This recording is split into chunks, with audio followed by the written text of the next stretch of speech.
Hello and welcome to Working Historians, a podcast series about what historians do with their lives. I am Rob Denning, interrupting our hiatus to ask those listeners who subscribe to the podcast feed through Soundcloud to please consider moving their subscriptions to another podcast streaming site. During this hiatus, Jimmy Fennessy and I have decided to switch hosting sites from SoundCloud to Podbean, which means that after this episode, new episodes may not appear in the SoundCloud feed.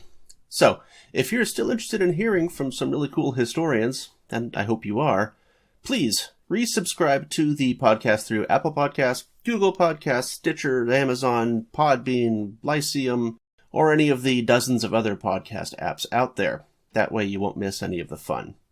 Also, during this hiatus, Jimmy and I have finally set up a website for the podcast at workinghistorians.com, where we will post new episodes, share recommendations, share professional resources, and links to some of the places that you can hear and subscribe to the podcast. We also have a shiny new Instagram feed, Working Historians, where we will share photos and documents of interest to professional historians and historians in training. You can still follow us on Twitter at WorkHistorians, of course. We plan to return with new episodes in the next month or so stay tuned. See you then.